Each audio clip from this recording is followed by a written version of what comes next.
ही अनादी कालापासून तपोभूमी आहे. आत्माला झाला दृष्टांत झाला, तुझे गुरुदेवगिरी किल्लेला आहे. या ठिकाणी 2 कुंड आहेत हजारो वर्षापूर्वी. खाली शिवमंदिर आहे, ते द्वापार युगातलं आहे असं सांगतात.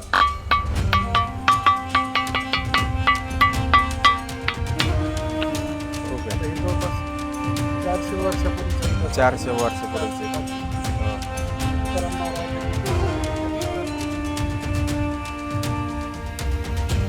आज आपण बघणार आहोत दत्त मंदिर सुलीबंजर. बऱ्याच 10 महिन्यानंतर जवळपास आपला हा ब्लॉग येतोय. आपण पहिल्या ब्लॉगमध्ये गिरनारचे दत्त मंदिर बघितलं आणि त्यामध्ये मी तुम्हाला जेवढं शक्य होता येईल तेवढं मी दाखवलं. या व्हिडिओमध्ये आज आपण दत्त मंदिर सुलीबंजर बघणार आहे आणि खूप निसर्गरम्य वातावरणात हे मंदिर आहे, डोंगरावरती आहे. नमस्कार मित्रांनो, मी दादासाहेब थेटे आणि पुन्हा एकदा मी तुमचे प्रवास 360 या यूट्यूब चॅनलमध्ये मी तुमचे स्वागत करतो. आज आपण बघणार आहोत दत्त मंदिर, जे की सुलीभंजन येथे आहे आणि हा आपला दत्त मंदिराचा दुसरा ब्लॉग आहे. आणि अशाच प्रकारचे आपण बरेचसे व्हिडिओ श्री गुरुदेव दत्ताविषयी बनवणार आहोत. आज आपण ज्या महामार्गे चाललो आहोत तो म्हणजे सोलापूर धुळे महामार्ग आहे आणि सुलीभंजन हे वेरूळपासून एक 10 किलोमीटरच्या अंतरावरती आहे. या संपूर्ण प्रवासात मी तुम्हाला रस्त्याची माहिती, परिसर आणि मंदिराविषयी काही खास गोष्टी तुमच्यासोबत शेअर करणार आहेत. आपण बघू शकता की रस्त्याच्या मधोमध जे डिवायडर आहे तिथे झाडे लावलेली आहे आणि खूप छान परिसर आहे. सध्या थोडासा पाऊस देखील पडला होता, त्यामुळे वातावरणामध्ये थोडासा गारवा तयार झालेला होता. मित्रांनो, आपण जर का सुलीभंजनला येणार असाल तर छत्रपती संभाजीनगरहून आपल्याला खुलताबादला यावे लागेल, जे अंतर सुमारे 30 ते 35 किलोमीटर आहे आणि खुलताबादहून सुलीभंजन साधारणतः एक 6 किलोमीटरचे अंतर आहे. आणि जर का आपण धुळे, चाळीसगाव, जळगाव या मार्गे येत असाल तर आपल्याला कन्नडवरून वेरूळ, खुलताबाद आणि सुलीभंजन असे यावे लागेल. आपल्याला चाळीसगाव ते कन्नड आणि सुलीभंजन यामध्ये एकच टोल नाका लागतो आणि 4 व्हीलरला जवळपास 110 रुपये आपल्याला टोल द्यावा लागेल. सध्या आपण टोल नाक्यावर आलेलो आहोत. आपल्याला प्रवास करताना अनेक छोटी मोठी गावे लागतात आणि येथील लोकांचा मुख्य व्यवसाय म्हणजे शेतीचा आहे, कारण या परिसरामध्ये कुठेही अशी MIDC आणि कंपनी मोठ्या प्रमाणात नाही आहे.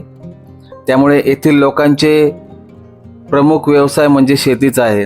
विविध पिके आणि ग्रामीण जीवनाचे सुंदर दर्शन आपल्याला रस्त्याने येताना घडते. रस्त्याच्या दुतर्फा शेती आहेत आणि अनेक लोक येथे शेती करतात. आपण आता हातनूर गावामध्ये आहोत आणि हातनूर गाव ओलांडल्यानंतर आपल्याला शिवना नदी लागते.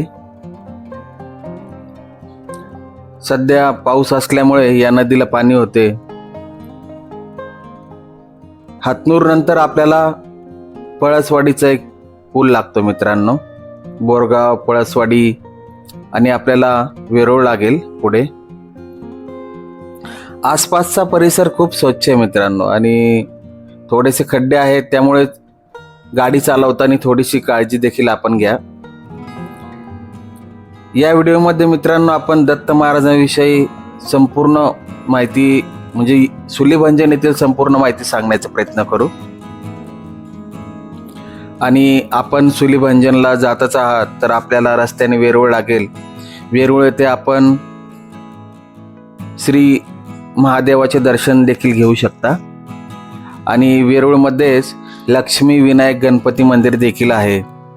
तर हे सुद्धा ठिकाण खूप छान आहे.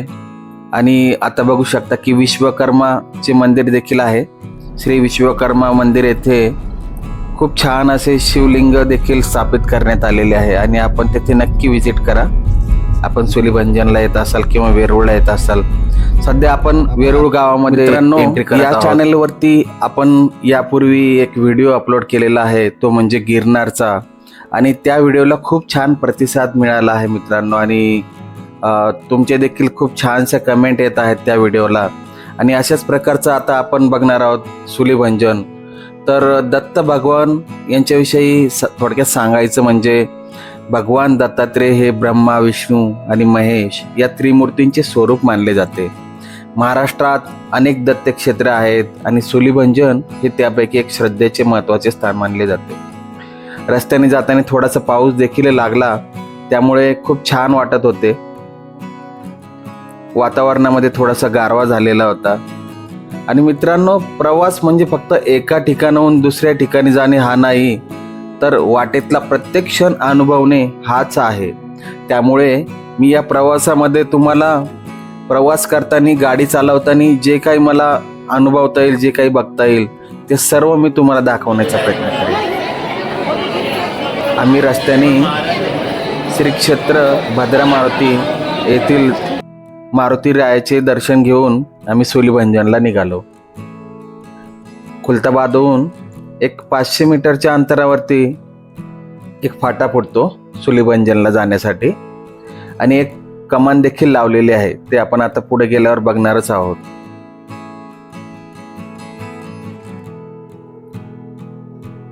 हा सरळ रोड संभाजीनगरला जातो आणि आपल्याला खुलताबादहूनच सूलीभंजनच्या दिशेने जायचे. आणि समोर बघू शकता आपल्याला कमान लागलेली आहे. या कमानीच्या आतमधून आपल्याला सूलीभंजनला जायचे आहे. आपण जर का संभाजीनगरहून येत असाल तर आपल्याला खुलताबादमध्ये एंट्री करतानाच डावीकडे आपल्याला ही कमान लागेल. आणि आपण जर का धुळे, चाळीसगाव, कन्नडच्या दिशेने येत असाल तर आपल्याला खुलताबादला आल्यानंतर डाव्या बाजूला ही कमान लागेल. जाताना छोटी मोठे खेडी वस्ती देखील आपल्याला लागतात. चहूबाजूला खूप सारे झाडे देखील आहेत. डोंगर सुद्धा आपल्याला बघायला मिळतील. आणि रस्त्याने बोर्ड देखील लावलेला आहे सूलीभंजनच्या दिशेने जाण्यासाठी. खूप छान वातावरण आहे मित्रांनो. आणि शक्यतो बहुतेक जण दर गुरुवारी येथे येतात. दत्त जयंतीला येथे खूप प्रमाणात गर्दी असते.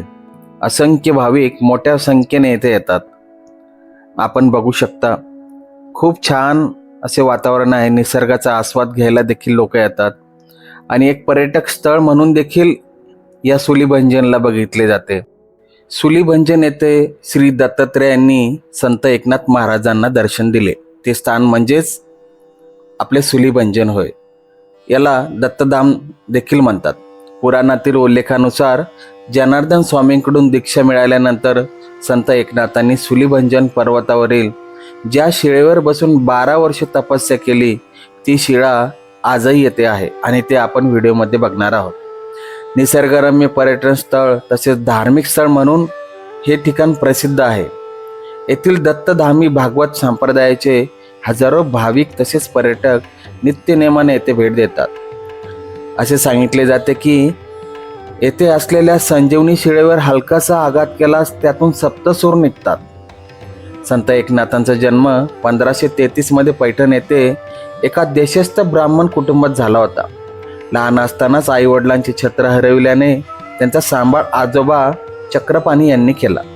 संत एकनाथ लहानपणापासूनच तल्लख बुद्धीचे होते. ते 6 वर्षाचे असताना आजोबांनी त्यांची मुंजा करून त्यांना शिक्षण देण्यासाठी एक विद्वान पंडितांची नेमणूक केली होती. संत एकनाथ महाराजांविषयी सांगण्यासाठी खूप आहे, पण एक छोटंसं सांगायचं म्हणजे एके दिवशी शिवमंदिरात चिंतन मनन करत असताना तेथे आलेल्या एका वृद्ध गृहस्थाने एकनाथ महाराजांना सांगितले की तुला आत्मज्ञान प्राप्त करायचे असल्यास देवगिरी किल्ल्याचे जे किल्लेदार आहेत जनार्दन स्वामींकडे जा. ईश्वर प्राप्ती आणि समजोद्धार या विचारांनी झपाटलेल्या एकनाथांनी पैठणहून 50 मैल अंतर चालत जाऊन देवगिरी गाठली. त्यावेळी ते 12 वर्षाचे होते.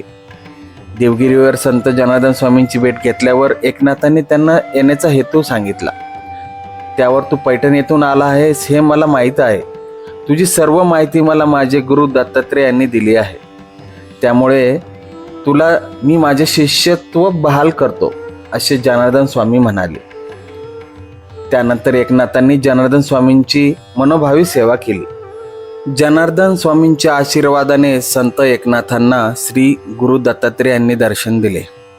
श्री दत्तात्रेयांनी साक्षात्कार दिल्यानंतर काही दिवसांनी जनार्दन स्वामींनी एकनाथांना मार्कंडेय ऋषींची तपोभूमी असलेल्या सुलीभंजन पर्वतावर मौन धारण करून आत्मसाधना करण्यास सांगितले. मित्रांनो, हा भाचा आहे माझा आणि आम्ही दोघं दत्त मंदिर सुलीभंजनला आलेलो आहे. आणि तुम्ही बघू शकता आम्ही आता या साईडने आलो आणि आम्हाला वरती जायचं आहे आणि एक्झॅक्ट वरती फिरून वरती दत्त मंदिर आहे. निसर्गरम्य परिसर आहे. आणि चला तर मित्रांनो, आपण मंदिराच्या दिशेने जाऊया आणि माहिती पुन्हा कंटिन्यू करूया. मित्रांनो, संत एकनाथ महाराजांची गुरुसेवा बघून श्री जनार्दन स्वामींनी संत एकनाथांना दत्तात्रेयांचे दर्शन घडवण्याचा निर्णय घेतला. जनार्दन स्वामी सुलीभंजन डोंगरावर जाऊन ध्यानस्थ बसलेले होते. एके दिवशी गुरुवारी त्यांना एकनाथांनी सोबत घेतले. संध्याकाळ झाल्यानंतर स्वामी ध्यानाला बसले त्यावेळी एक फकीर तेथे आला. अंगभर कातडे पांघरलेले त्या फकीराचे डोळे आरक्त होते. सोबत कुत्री आणि तिचे पिल्ले होते. मात्र एकनाथांना तेच दत्तात्रेय असल्याची कल्पना नव्हती. काही वेळाने ध्यानातून जागे झालेल्या जनार्दन स्वामींनी त्या फकीराच्या चरणी माथा टेकविला. काही वेळाने त्या फकीराने जनार्दन स्वामींना कुत्रीचे दूध आणायला सांगितले.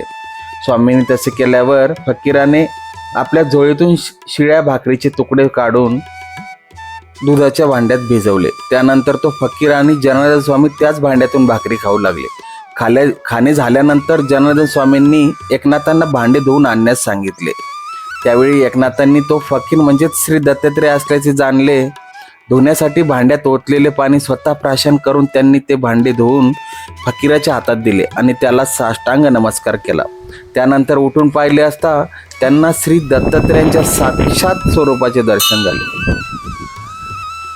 सुलीभंजनच्या मंदिराच्या जवळ आल्यानंतर पायथ्याला आपल्याला हे महादेवाचे मंदिर बघायला मिळेल. इथे आतमध्ये जाऊन आम्ही महादेवाचे दर्शन घेतले. खूप अंधार आहे.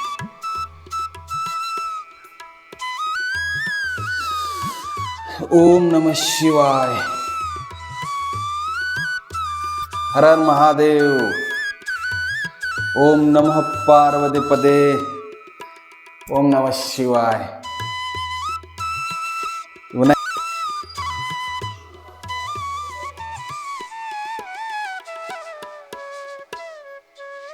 तर याआधी इतकी व्यवस्था नव्हती. हे आता नवीन मला जवळपास मी 1.5 वर्षानंतर येतं. बरीचशी आणि छान व्यवस्था केलेली.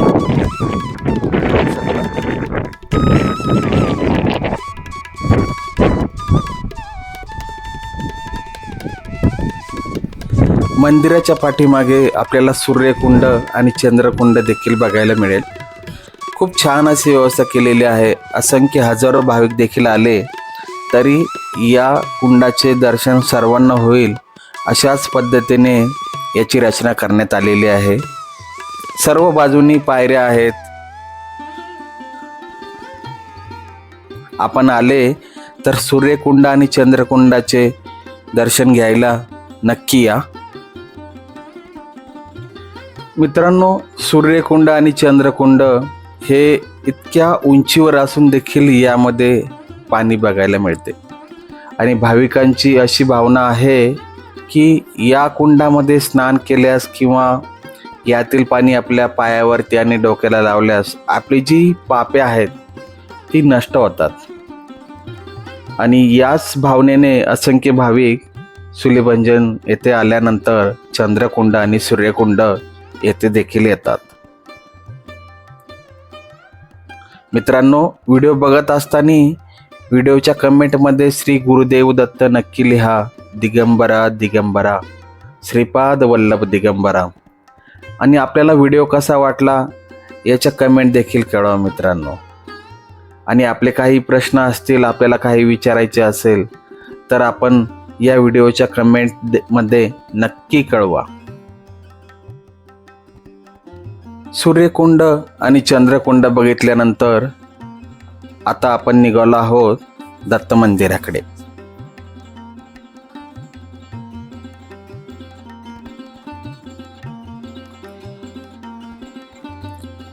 थोडंसं पुढे आल्यानंतर आपल्याला दत्त मंदिर लगेच येते आणि आपण बघू शकता की खूप साऱ्या पायऱ्या आहेत, परंतु पायऱ्या खूप छोट्या आहेत.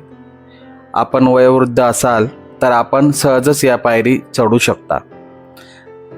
पूर्वी मंदिर छोटंसं होतं आणि यावेळी मंदिराची रचना वाढवण्यात आलेली आहे.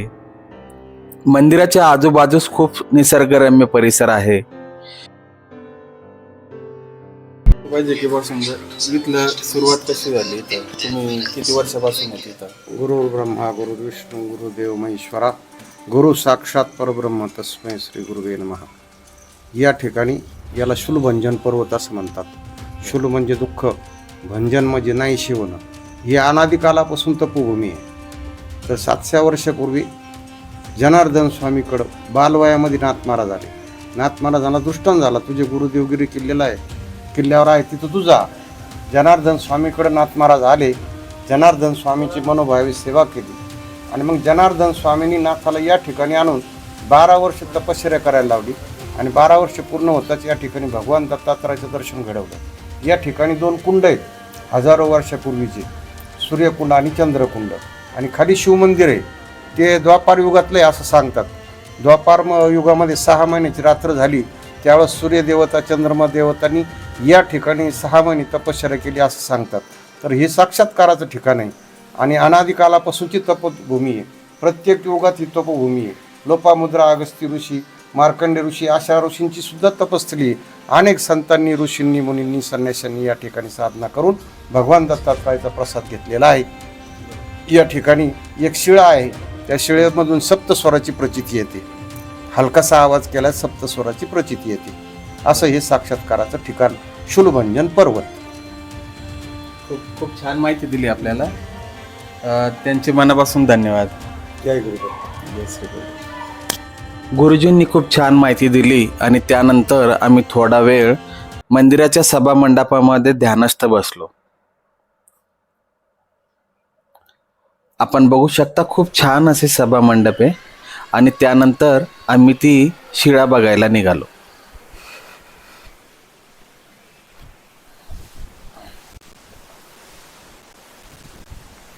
ही संजीवनी शिळा आहे बरं का.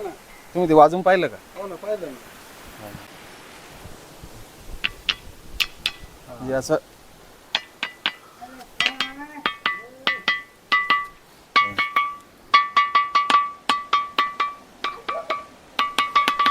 वेगवेगळे आवाज येतात. म्हणजे असं म्हणतात की याच्यावरती महाराजांनी कीर्तन केलं होतं. अच्छा, आपले हा, एकनाथ एकनाथ महाराजांनी. मग त्याच्यामुळे त्याचे जे स्वर आहे तरंग ते याच्यात आतमध्ये सामील झाले. अच्छा, त्याच्यामुळे याचा आवाज वेगवेगळे हा ना. म्हणजे खूप आता आहे. हे जवळपास 400 वर्षापूर्वीचा इतिहास. 400 वर्षापूर्वीचा इतिहास. 400-500. हो हो, म्हणजे तुकाराम महाराज, एकनाथ महाराज हे एकाच काळातले आहेत ना. त्यावेळेस बरोबर. मित्रांनो, या प्रवासामध्ये आम्हाला मंदिरामध्ये दर्शनाच्या वेळी भाऊसाहेब पानखडे नावाचे सद्गृहस्थ देखील हे भेटले होते. आपण व्हिडिओमध्ये त्यांना बघितलंच असेल. खूप छान स्वभाव होता त्यांचा आणि ते देखील जोडीने येथे दर्शनासाठी आले होते.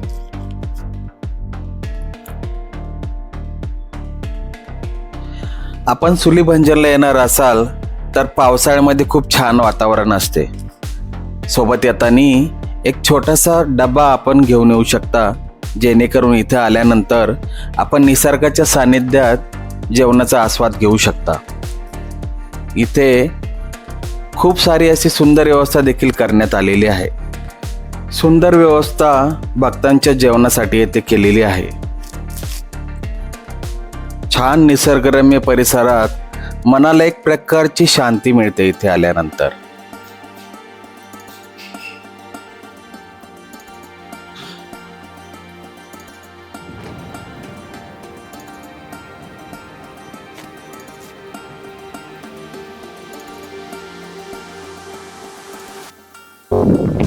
आजूबाजूचा परिसर बघितल्यानंतर आम्ही परतीच्या प्रवासाला निघालो. परतीच्या प्रवासाला निघताना आम्ही थोडीशी पोटपूजा देखील केली.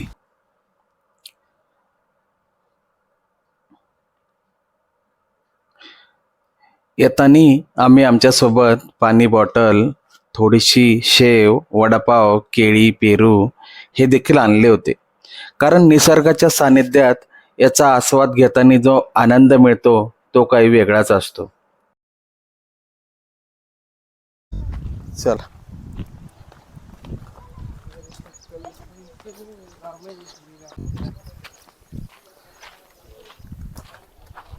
तर मित्रांनो, या व्हिडिओमध्ये आपण बघितलं दत्त मंदिर सुलीभंजन आणि मंदिर खूप छान होतं. प्रसन्न अशी दत्तमूर्ती आपण बघितली. सूर्यकुंड, चंद्रकुंड हे देखील आपण बघितलं. अशाच प्रकारच्या व्हिडिओज आपण यापुढेही बघणार आहे मित्रांनो. आणि जसं की आपण दत्त मंदिरांची सिरीज आपण व्हिडिओमध्ये चालू केली आहे आणि हा दत्त मंदिराचा, दत्त दर्शनाचा दुसरा आपला हा ब्लॉग होता. आपल्याला हा ब्लॉग कसा वाटला व्हिडिओ ते कमेंट करून नक्की सांगा आणि कमेंटमध्ये श्री गुरुदेव दत्त नक्की लिहा. चॅनलला सबस्क्राईब करा, व्हिडिओ शेअर करा आणि असाच आपला प्रतिसाद राहू द्या. तर भेटूया पुढच्या एका अशाच एक नवीन व्हिडिओमध्ये. तोपर्यंत धन्यवाद. ओम नमो आदेश.